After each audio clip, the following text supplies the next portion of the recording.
Billahi minasyaitonir rajim. Bismillahirrahmanirrahim. Assalamualaikum warahmatullahi wabarakatuh.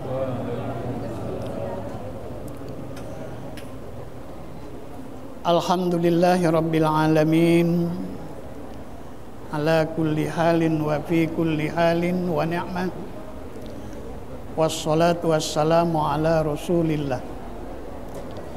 Yang saya hormati Bapak Rektor, Bapak-bapak, Ibu pimpinan di lingkungan Winpas Bengkulu, hadirin shaimin shaimat rahimakumullah. Suara agak terdengar ya? Jauh.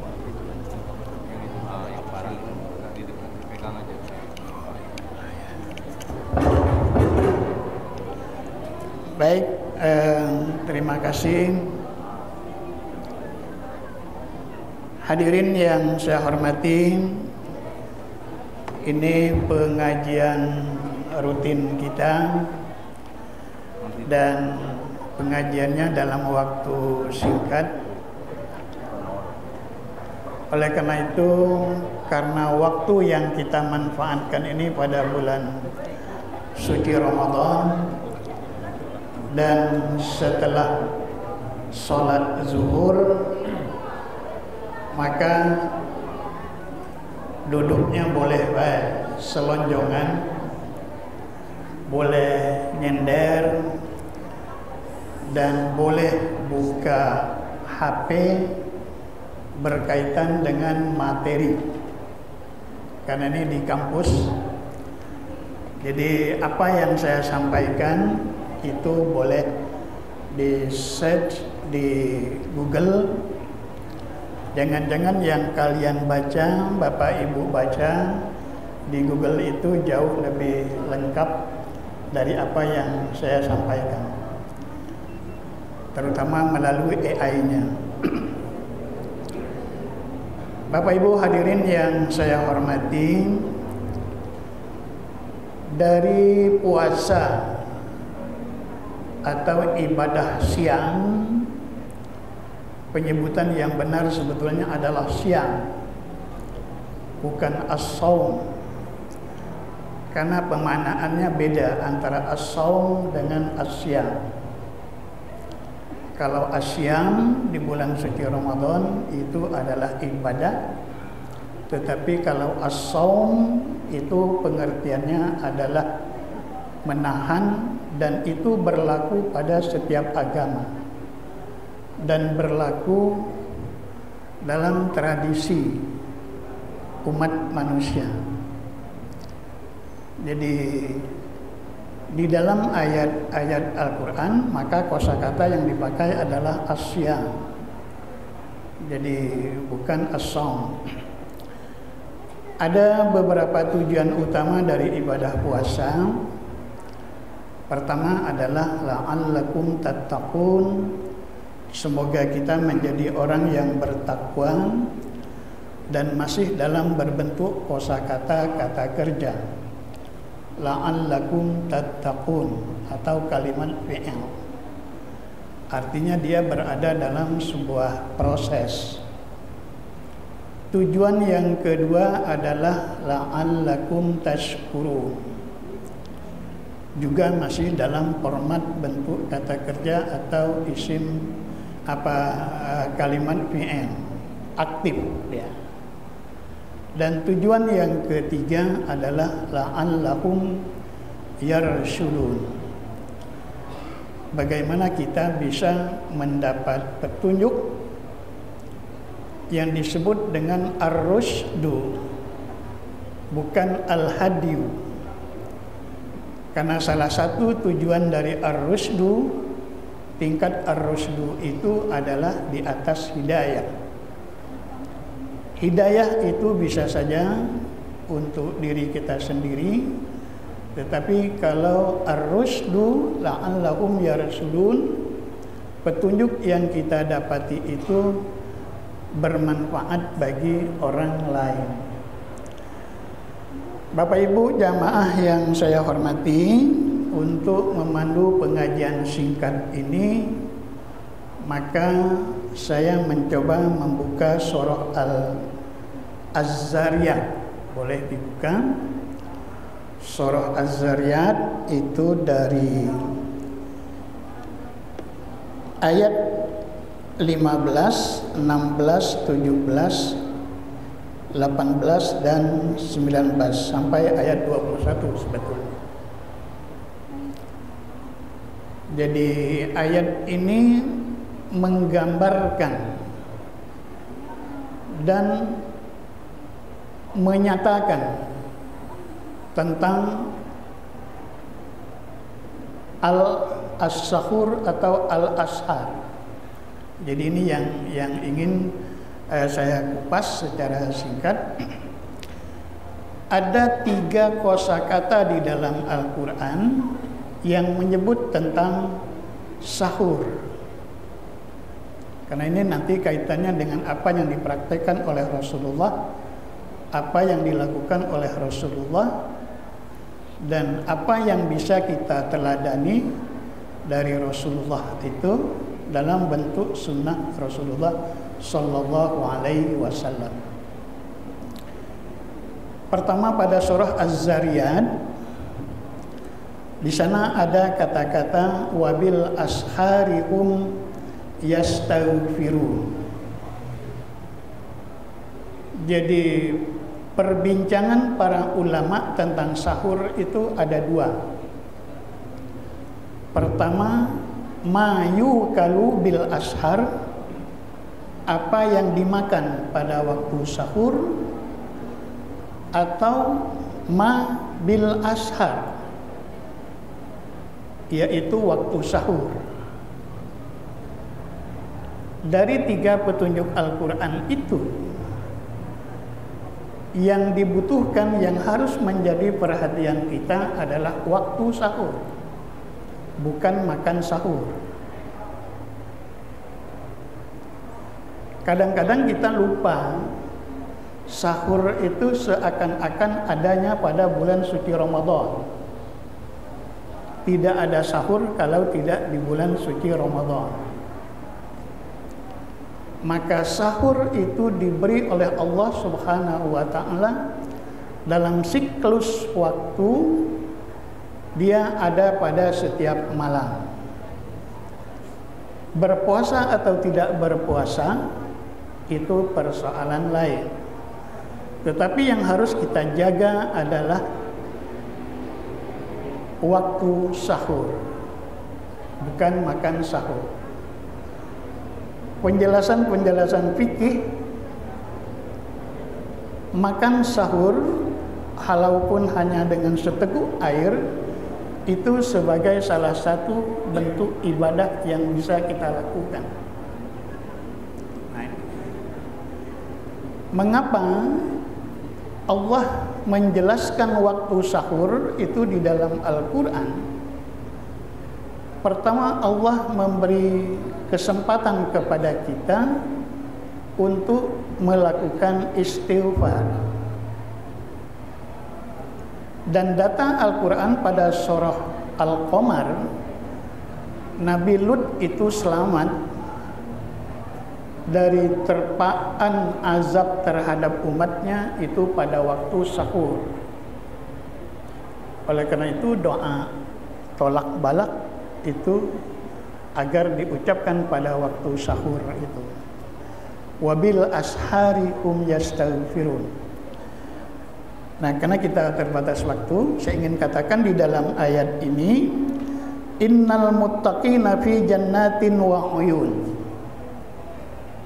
Orang-orang yang bertakwa di sini menggunakan isim fa'il, bukan lagi kata kerja. Berarti dia sudah akan menjadi orang yang bertakwa atau sudah menjadi orang yang takwa. Fi jannatin wa uyun, berada di dalam surga, dan di dalam surga itu kaya dengan mata air. Fi jannatin wa uyun.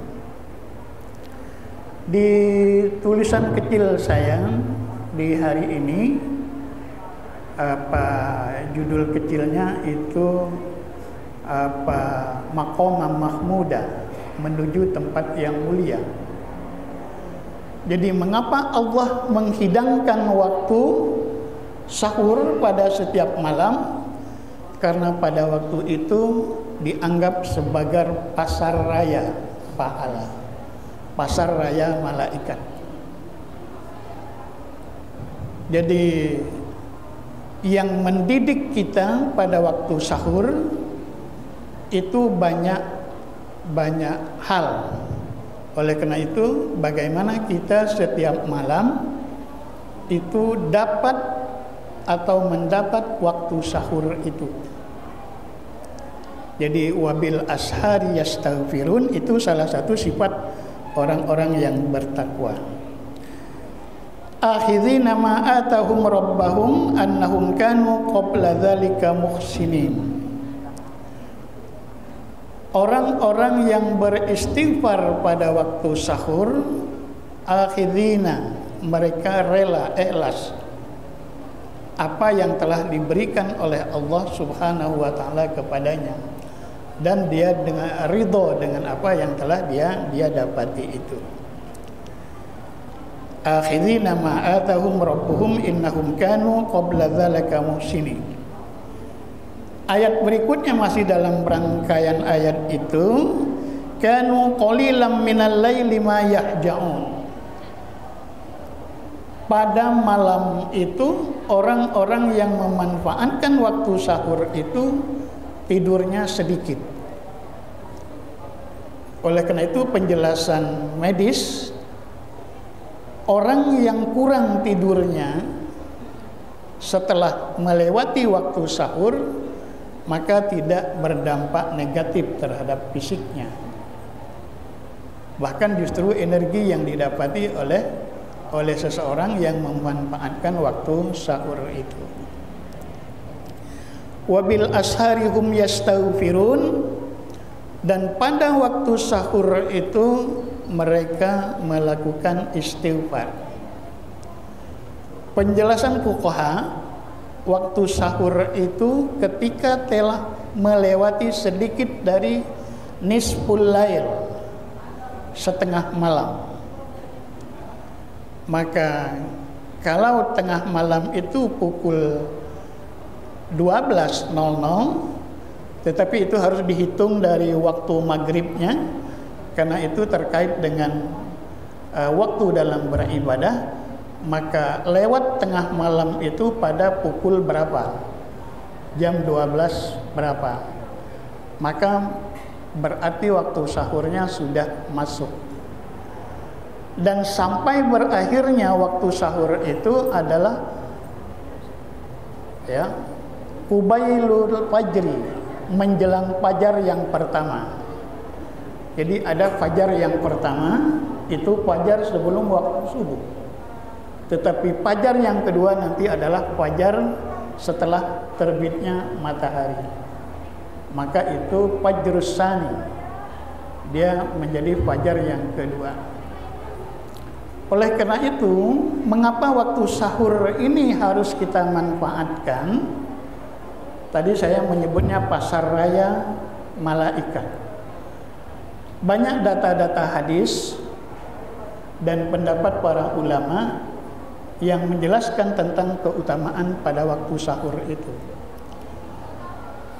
Pertama, data yang kita temukan di dalam hadis bahwa pada waktu sahur itu adalah aplus pergantian malaikat muqarrabin atau malaikat muaqibat.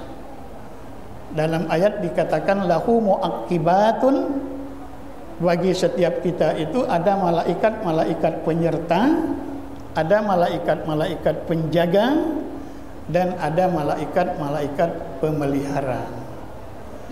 Penjelasan hadis, aplus malaikat penjaga kita itu pada waktu fajar.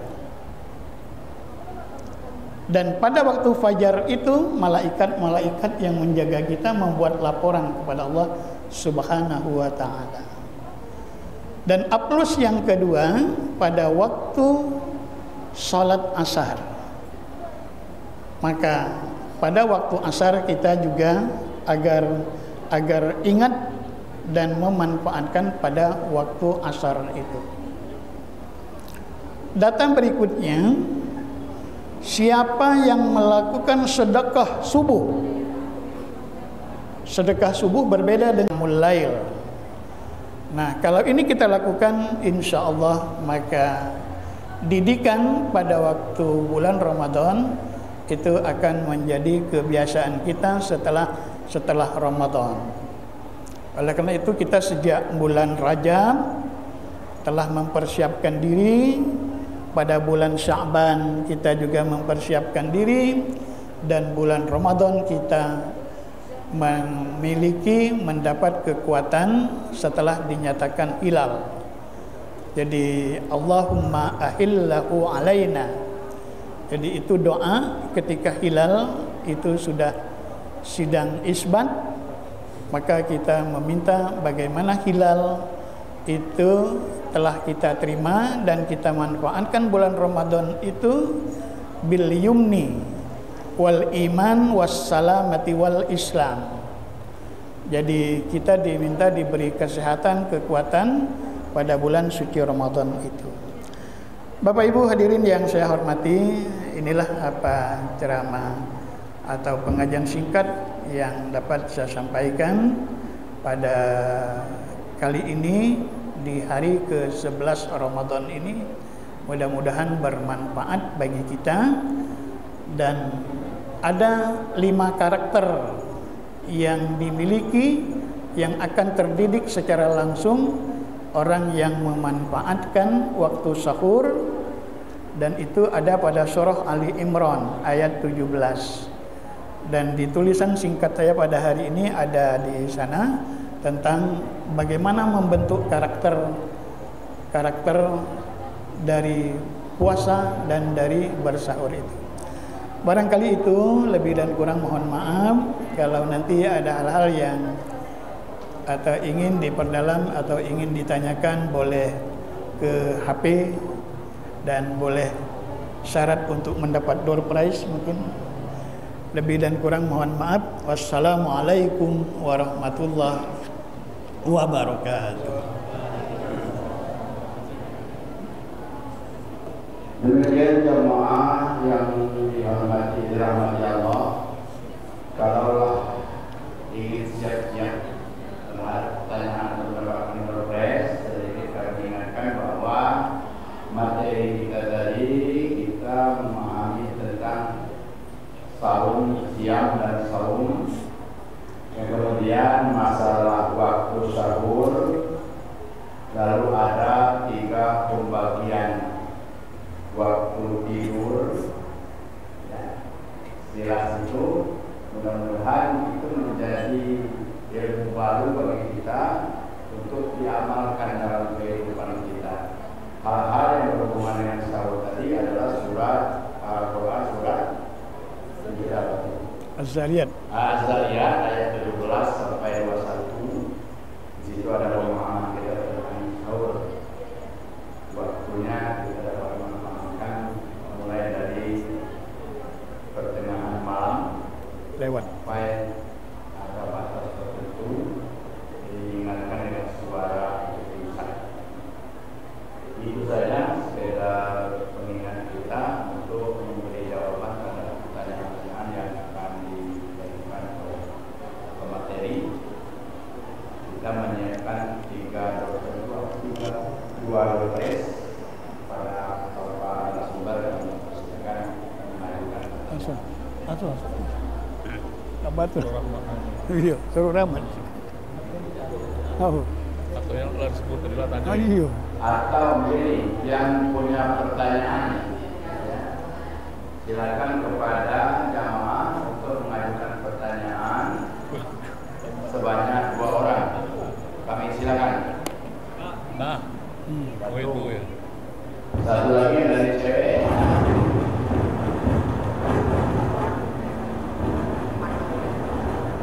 Ada 4 ya.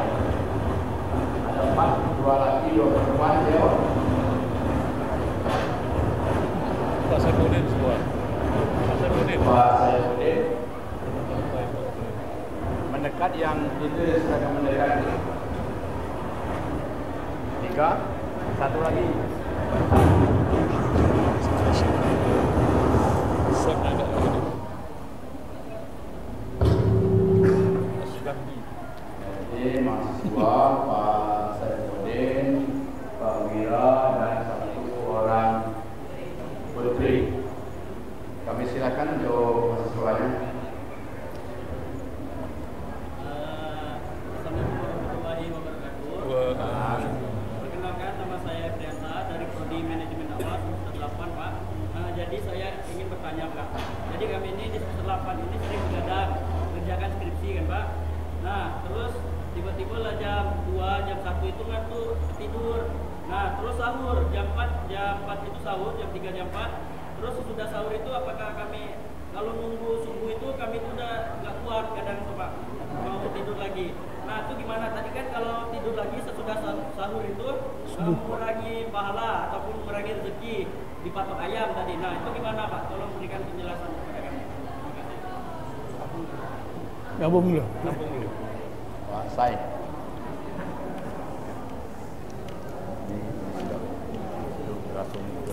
Langsung beres. Pak Sai.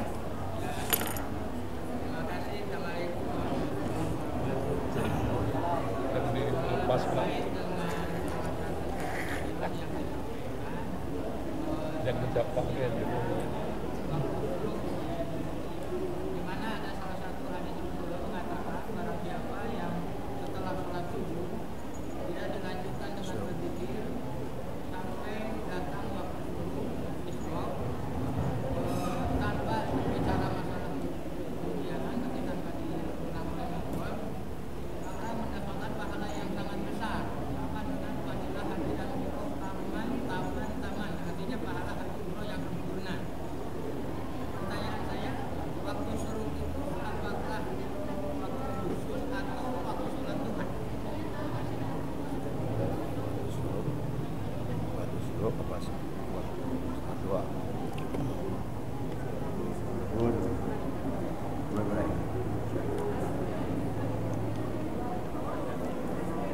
Empat. Hah? Empat. Yo. Tahu? Habis lah. Dinonya. Yang cewek maju. Bukan yang cewek yang tadi ya? Ya, berdiri. Lompat. Berdiri atau maju lagi?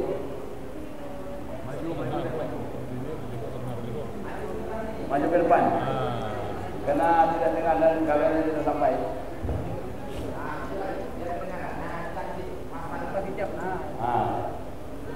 Berdiri aja, berdiri.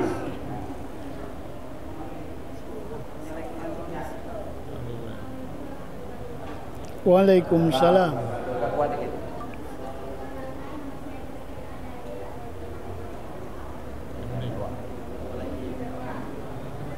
Tidak dengar. Tidak dengar. Coba. Berdiri, kamu berdiri. Berdiri. Nah.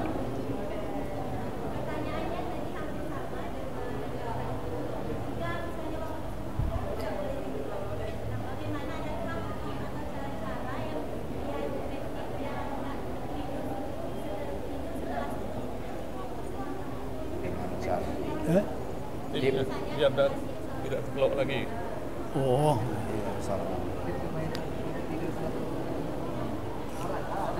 tidak tidur? Sebelum habis sahur tadi biar tidak tidur. Yang keempat. Itu tuh. Kok bisa istirahat?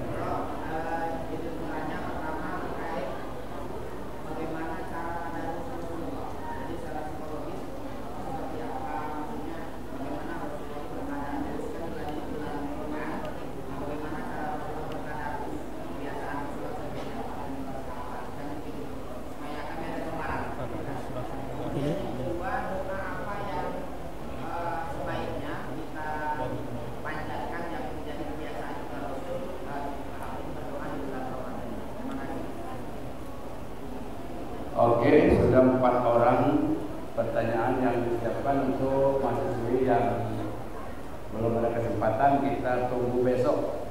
Ya, besok masih ada. Berapa tadi? 4, sudah 4 tadi. Dan 4. 4 orang yang sudah disiapkan ini. Dijawab dulu ya gini. Baik, terima kasih. Karena saya juga termasuk aktivis gender, saya jawab yang dari mahasiswi tadi dulu. Jadi melatih diri agar tidak tidur pada waktu, bisa pada waktu fajar, bisa sebelum waktu fajar. Ulama fikih membagi malam ada 4 kategori. Pertama, nisful lail al-akhir. Jadi maksudnya di situ adalah setelah melewati sedikit dari pertengahan malam, maka itu sudah dianggap sebagai waktu yang memiliki kekhasan, waktu yang memiliki fadilah. Yang kedua, ulama fikih membagi atau menyebutnya dengan sulusul lail, sepertiga malam. Sepertiga malam pukul 4 ya, kurang lebih seperti itu. Kemudian yang ketiga itu adalah sudusul lail, 1/6 dari malam. Dan yang keempat adalah al-fajru was subuhu, waktu fajar dan waktu subuh. Bagaimana melatihnya itu tergantung dengan kebiasaan dan jam biologis masing-masing. Kalau dia sudah terbiasa bangun pada pukul 2, pukul 3 pagi atau pukul 4, itu maka jam biologisnya akan mengikuti. Saya biasanya itu juga aktifkan HP. Jadi kadang-kadang saya lihat teman-teman yang mengirim pesan, mengirim TikTok, itu saya lihat apakah HP-nya online. Kalau Pak Rektor itu HP-nya jam 2 online, jam 3 online. Berarti beliau itu apakah memanfaatkan nisful lail al-akhir atau sulusul lail, sudusul lail, tapi HP-nya online. Nah, itu yang sering saya lihat. Nah, gitu. Nah, ini berarti apa, dia menjaga qiyamul lail. Apa yang dia lakukan ibadah itu tergantung dengan kebiasaan. Kalau tadi menulis skripsi atau mencari data AI melalui HP-nya, silahkan. Tetapi yang paling baik adalah membaca mushaf Al-Quran walaupun hanya 1 ayat, walaupun hanya 1 huruf.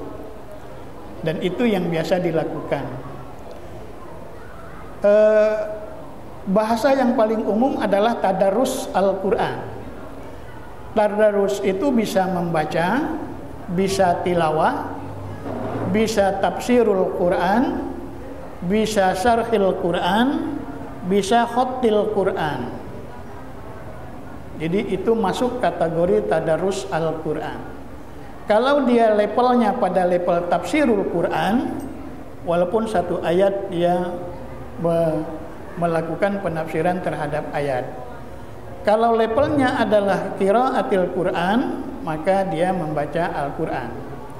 Kalau levelnya adalah tilawatul Quran, maka dia melakukan tilawatil Quran. Kalau kebiasaannya khottil Quran, maka biasakan menulis ayat Al-Quran dengan cara menulis tradisi yang baik, khottil Quran. Cara menulis yang baik adalah dia talaqi. Jadi jempol dan jari tengahnya mengapit, energinya diambil oleh telunjuk. Itu yang dimaksud dengan khattil Quran bitalaqi. Jadi dia menyentuh betul. Oleh karena itu para ulama dulu dia berupaya untuk menulis semua huruf Al-Quran, maka yang hasilnya adalah Al-Quran tulis tangan atau Al-Quran bil imla. Sulit dikatakan ulama kalau dia belum menulis Al-Quran dari huruf ba pada Bismillahirrahmanirrahim dan berakhir pada huruf sin pada surah An-Nas. Jadi sesuai dengan kemampuan dan kebiasaan. Jadi bagaimana agar tidak tidur tapi yang harus dijaga itu adalah tidur sesudah subuh. Kalau tadinya belum sholat witir, sesudah sholat witir dianjurkan untuk tidur walaupun sebentar. Karena itulah salah satu yang dibiasakan oleh Abu Hurairah ketika melihat praktek Rasulullah. Insya Allah sampai mati, kata Abu Hurairah, saya tidak akan meninggalkan 4 hal. Pertama, tidur sesudah witir. Kemudian yang kedua sholat fajar, dan yang ketiga sholat duha 4 rakaat. Jadi sholat fajar tadi. Nah itu. Nah kembali kepada pertanyaan Pak Saifuddin, ada ulama yang menyamakan antara sholat syuruk dan sholat duha. Tetapi beberapa ulama fikih, syuruk itu adalah ketika pergantian malam atau sebelum menjelang akan terbitnya matahari. Maka sholat itu sebetulnya adalah sholat bagaimana kita mendoakan agar matahari itu bisa terbit dengan baik. Itu sholat syuruk. Ya. Oleh karena itu di masjid-masjid itu biasanya sudah ada jam syuruknya jam berapa. Sesudah sholat syuruk dia melakukan sholat duha.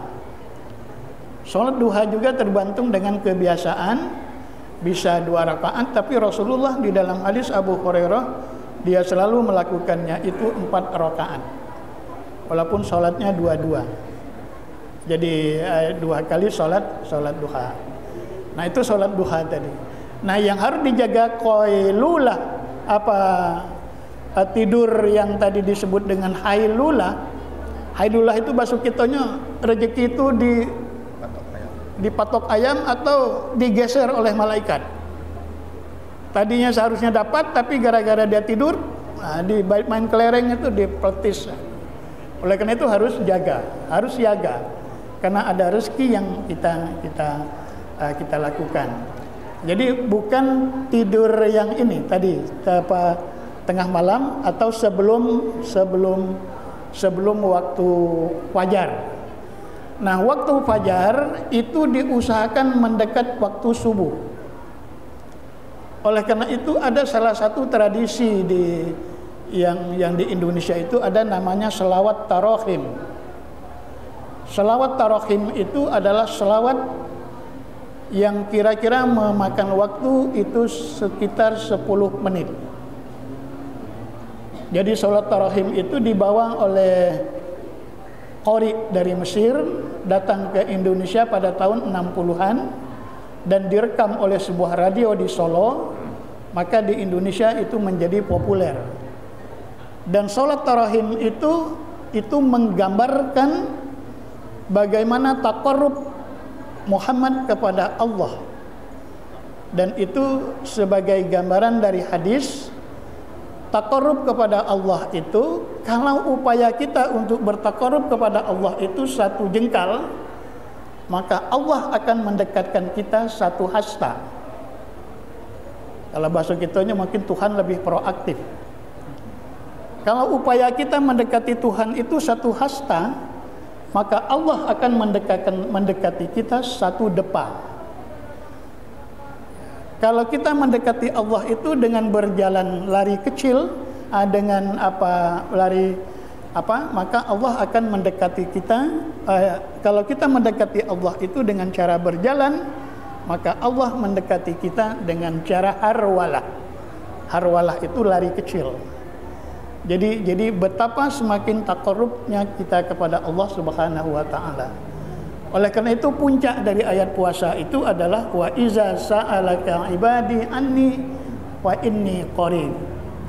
Ujibu da'watad da'i idza da'ani falyastajibuli wal yu'minu bi. Itu. Jadi apa?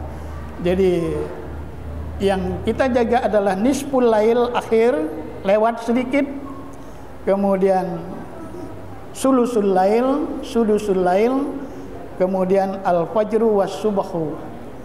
Bila perlu istighfar tadi yang disebut wal mustaghfirina bil ashar. Orang-orang bertakwa itu dia beristighfar sebanyak mungkin menjelang subuh. Jadi waktunya adalah antara fajar dan subuh. Walaupun hanya dengan apa kebiasaan kita, misalnya apa itu bukan sebelum takbir tasbih itu yang wirid kita itu. Ya, pada dengan bertasbih Ilahi ya Rabbi ya Rabbana ya Ma'bud Subhanallah. Itu ada hadisnya 33 kali. Kemudian kita katakan wa subhanallah itu kita membaca Alhamdulillah 33 kali. Kemudian yang berikutnya adalah Allahu Akbar 33 kali. Kita lupa satu kalinya yang kita ingat itu. Sehingga wirid kita itu menjadi 100. Apa penutupnya itu yang diajar oleh ulama? Allahu Akbar kabira walhamdulillahi katsira wa subhanallahi bukratan wa asila. La ilah. Itu nyatakan satu zikir. Satu wirid.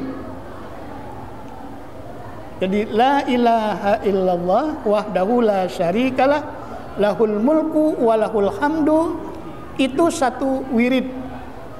Jadi 33 kali 3 menjadi 99, ditambah 1 itu menjadi 100. Walaupun hanya itu. Cuma kita sering lupa bahwa satunya itu tidak kita nyatakan sebagai wirid. Nah, orang yang membaca wirid satu itu, maka itu akan membuka rezeki dia. Oleh karena itu pada waktu sujud kita dianjurkan Allahummarzuqni makhraja. Allahummarzuqni makhraja. Ada ulama mengamalkannya itu sampai 11 kali. Mengapa pada sujud terakhir itu kita agak lama? Kita dianjurkan untuk membaca doa Allahummarzuqni makhraja, diberi pintu keluar. Barangkali itu ya dari pertanyaan tadi. Apa? Yang wira ini apa? Oh, wira. Jadi praktek ya. Pada zaman Rasulullah tradisi tilawah, pada zaman sahabat tradisi tilawah dan tradisi tadarrus tafsirul Quran, tradisi khattil Quran itu belum berkembang.